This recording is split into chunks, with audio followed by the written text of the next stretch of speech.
This week on Christian World News, journey with us to one of the oldest Christian countries in the world. I come from a very ancient, perhaps one of the most ancient cultures in the world. 6,000 miles from the shores of America, the tiny nation of Georgia fights to preserve its Christian past, present, and future.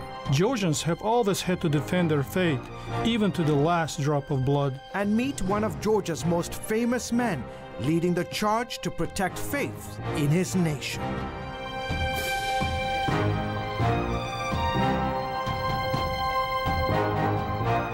Hello everyone, welcome to this week's edition of Christian World News. I'm George Thomas. On this special edition of the broadcast, we focus on a part of the world few people have ever heard of or know its location. I traveled some 6,000 miles to the tiny nation of Georgia. No, I am not talking about the state here in the U.S., but an ancient land where culture, tradition, and faith in Jesus Christ run deep.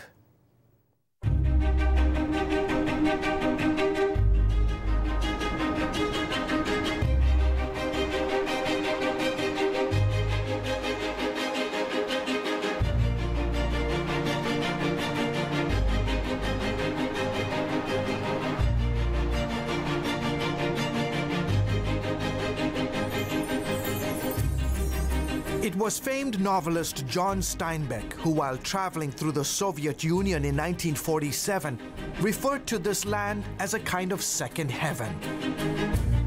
And it's easy to see why. Once part of the communist empire and often called the Riviera of the Soviet Union, the Republic of Georgia nestles between the Caucasus Mountains and the Black Sea. Turkey and Armenia flank its southern border. Azerbaijan is to the east, Russia to the north. Levan Vazadze is a Georgian businessman. I come from a very ancient, perhaps one of the most ancient cultures in the world. An ancient place where people speak a language that's over 2,000 years old. Ethnographer Luasab Togonitse says his is a country that has also witnessed its fair share of turmoil. Georgians go through a lot. Because of the geographical location, many armies, invaders would pass this way. History here is measured in millennia, not centuries. And throughout the ages, your country has been the playground for numerous empires. The Ottomans, the Persians, the Greeks, the Byzantine Empire, the Romans, the Mongols, the Russians. In the capital city of Tbilisi, the ancient and modern mix seamlessly to create a beautiful portrait of Georgia's rich culture and traditions. One of the best ways to take in the sights and sounds of Tbilisi is to take one of these trolleys up the mountain.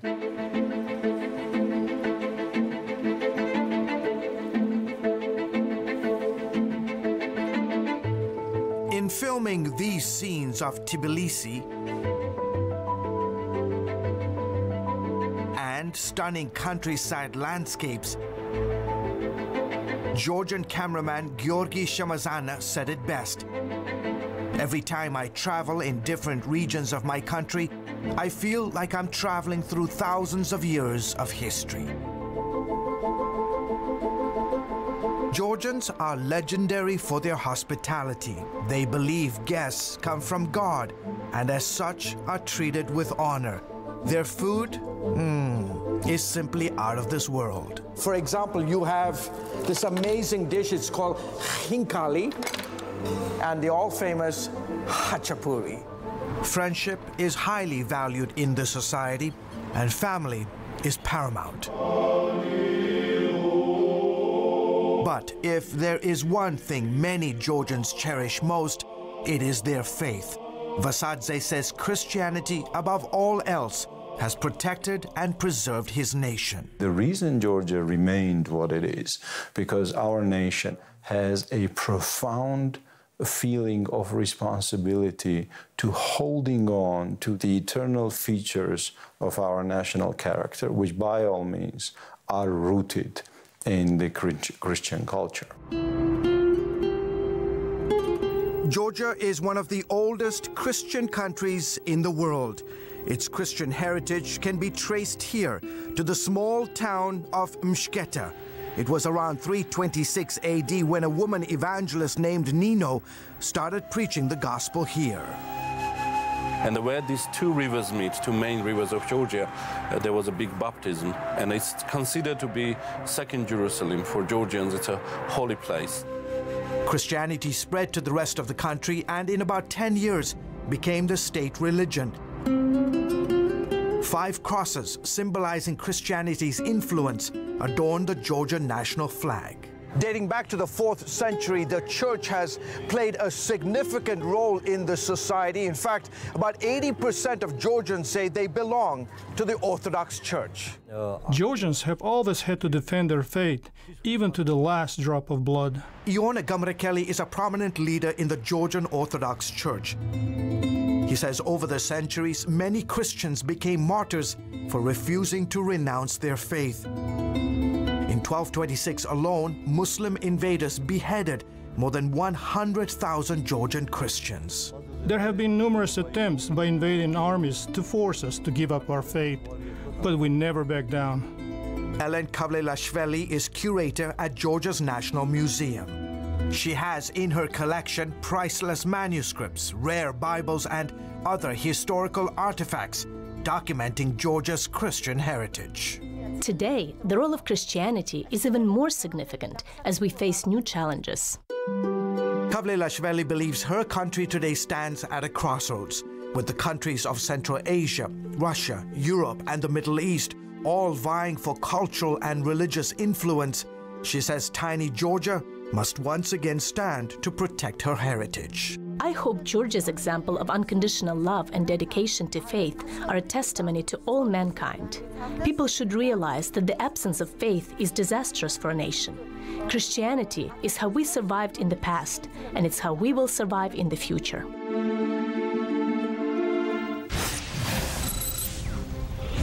Up next, as our special coverage from Georgia continues, a closer look at how modern influences are challenging this nation's deep religious values.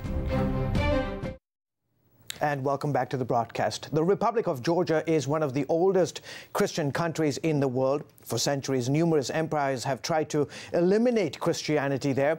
Now, Georgia faces a new challenge to its values and its faith, this time from the United States and Europe. 25 years after the collapse of the Soviet Union, Georgia's Prime Minister says forging ties with the West is in his country's best interest. There is a very clear will of Georgian people and population to be pro-Western, to be pro-European. The tiny nation of Georgia lies between Russia and Turkey. While the majority here favor closer ties, We are not saying we are against West. I always say I'm a big enthusiast of selective Westernization of Georgia. many like Lovan Vazadze insist the opening must not happen at the expense of Georgia's faith and family values. We'll take all the productive, progressive things from you, but we'll throw in garbage all the nonsense. And unfortunately, in this particular case, this means your current pseudo-moral standards need to stay outside of Georgia. Vazadze is a prominent Georgian businessman and pro-family advocate.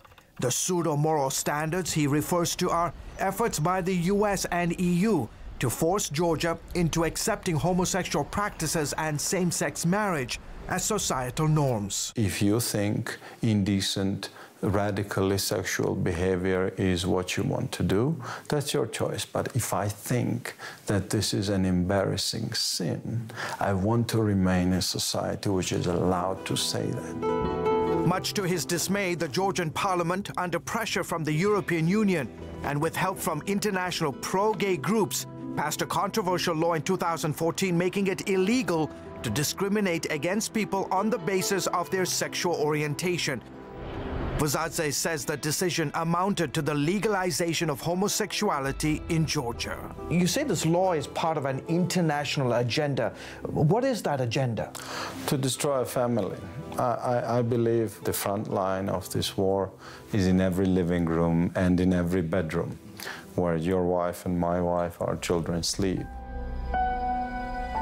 The front line is now spreading to Georgian classrooms, with children as young as 8 being taught gender theory. To somehow alter and change. Tinatin Khorbaladze is director of a pro-family organization. She says the aim is simple yet alarming. To change the thinking of the children, to be open and to accept the things that still my generation and elder generation consider to be not really acceptable. Georgia is deeply conservative. More than 80% of the population here say they belong to the Orthodox Church, and polls show a majority side with the Church in opposing anything other than traditional heterosexual relationships. We feel the responsibility for the future of this country, for the future of our children and next generation. But not everyone agrees with the Church's stance on marriage. Some human rights groups have labeled this country one of the most homophobic nations in the world. Are you afraid for your life? As for me personally, yes, because my life is in danger in Georgia, and not just because of my sexual orientation, but because of my professional activities as well. Georgi Tatashvili is transgender. He rarely gives interviews, but agreed to meet with CBN News at an undisclosed location in the capital. He is a lawyer for the LGBT community and says he has paid a price for it. They've arrested you, they've beaten you. Yes, many times I was beaten by policemen, ordinary citizens, and in general from many people. Tatashvili made headlines earlier this year when he became the first person ever to file a suit with the Constitutional Court seeking same-sex marriage. The lawsuit is still pending. A majority of Georgians today believe that what you're doing, your lifestyle, is sinful. And they say that you are destroying their country. I think that this is the case, and I'm not surprised people feel this way. The principles of secularism are practically violated in Georgia. The Orthodox Church puts so much pressure on the society to make sure Georgian human rights are not extended to include LGBT people. Meanwhile, Levan Vazadze worries the pressure to become more accepting of homosexuality in Georgia will only intensify following last year's controversial Supreme Court decision legalizing same-sex marriage in America. He bemoans the fact that since the ruling, many in America are too afraid to speak out against homosexuality. You can no longer freely express your opinion about what's shameful and what is disgraceful, and you are crucified for that. The whole concept of sin is being abolished. Where is it? The metamorphosis in English language is staggering. I studied it since I was a child, and I remember that shame meant shame. In modern English, when someone says it's a shame, he or she means it's a pity. So we see a gutting of the concept of shame. Vazadze is praying Georgia never reaches that point. He's urging his fellow countrymen to be bold in proclaiming the truth in love. Is it your opinion that the church in Georgia, Christians in Georgia like yourself, are in the end going to determine the future of your country? What else? Of course. That's it. Nothing else. As our special coverage continues, meet the most trusted man in Georgia who is fighting to keep faith alive. And welcome back to the broadcast. You know, across Europe, churches are closing as growing numbers of Christians abandon the faith. But in the nation of Georgia, the opposite is happening. Thanks to the efforts of one man, Christianity there is not only alive, it's thriving.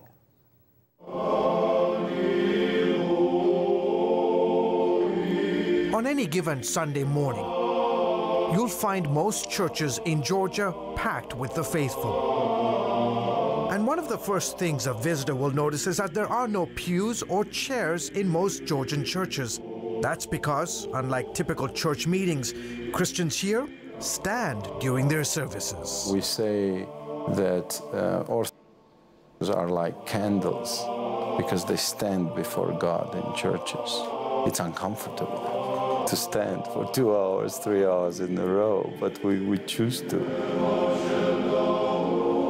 That was the case during a service at Holy Trinity Cathedral in Georgia's capital of Tbilisi, as thousands stood listening to their nation's most famous citizen. His name, Ilya II, and he leads one of the oldest Christian communities in the world. The history of the Georgian church dates back to the 1st century AD, when the apostles of Jesus Christ entered Georgia and preached the gospel. At 83, this elder statesman has been affectionately dubbed the most trusted man in Georgia. He's the spiritual father of Georgia and a wonderful example of what it means to be a humble servant of God. You've probably never heard of him, but here in Georgia and surrounding countries, Ilya II is more famous than movie stars and politicians. Patriarch Ilya II is the most respected figure in Georgian society. In fact, his favorable poll numbers are over 90%.